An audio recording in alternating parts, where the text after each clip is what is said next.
Buongiorno cari amici e benvenuti anche oggi a Nella Splash, il vostro Marietto veneziano. Oggi parleremo delle intuizioni e di questo circuito che ho già messo in altre pillole in cui spiego come si utilizza, ma lo scopo principale di questo circuito è di riuscire a avere le informazioni al momento giusto e di crederci.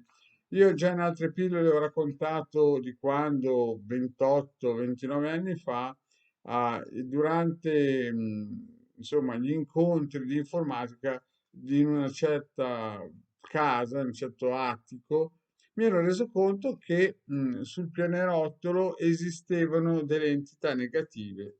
Sul pianerottolo di entrata di questo attico esistevano entità negative che in quel momento lì chiamavo demoni, ma sono geni e sono forze, che molto probabilmente erano stati attivati da dei nemici di questa famiglia ed erano stati piazzati lì.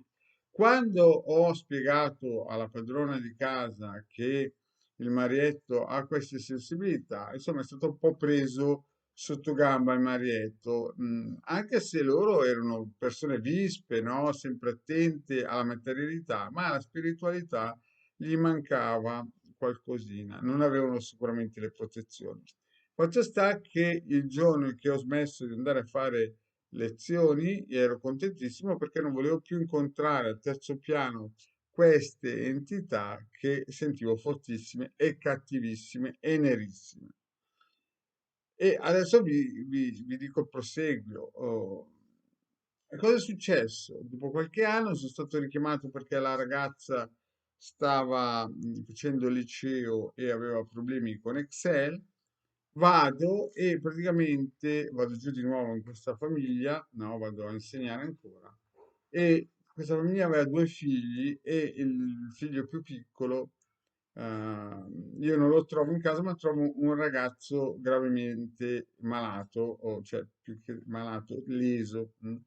Al che chiedo dov'è nato l'altro figlio e la signora mi spiega che il giorno del compleanno il figlio, quello leso, che una volta era sano, era volato giù dal terzo piano, proprio da quel pianerottolo. Allora il Marietto gli ha spiegato che sarebbe stato saggio in quei tempi, non sospetti, ascoltare il Marietto veneziano, ma lei, con la sua Saab Turbo, con l'aereo personale parcheggiato all'aeroporto, con lo yacht al mare, con la villa San Moritz, non aveva creduto al Marietto e infatti il figlio per poter ripartire a parlare dopo il volo ad Angelo, come si chiama, ci ha messo un anno nei migliori istituti della Confederazione Elvetica. Quindi alcune volte noi abbiamo bisogno di un aiuto, di una stampella, di qualcuno che ci prende per mano e ci porta e ci protegga. Però dobbiamo avere anche l'intuito, la grazia di Dio, e quelle piccole cosine che ci fanno capire che siamo seduti sulla strada o sulla sedia giusta per poterci muovere. Questo circuito è un circuito che ci dà queste possibilità perché si aggancia alle 72 forze mercuriali, che sono poi quelle forze che danno l'intuito, l'intelligenza, la sapienza, la conoscenza e chiamatela poi come volete, ma l'importante è che vi tolga da situazioni poco piacevoli e le uniche cose che vi possono portare fuori da situazioni poco piacevoli quando siete vicino alla buca è appunto fidarsi della conoscenza.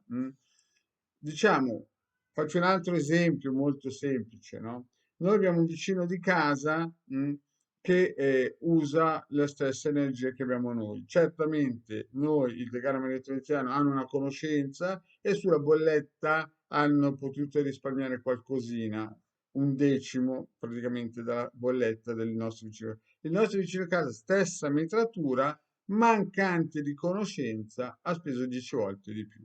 Stessa metratura, praticamente uno piano sopra, uno piano sotto. Questo che cosa vuol dire? Che bisogna avere la conoscenza e poi metterla in atto.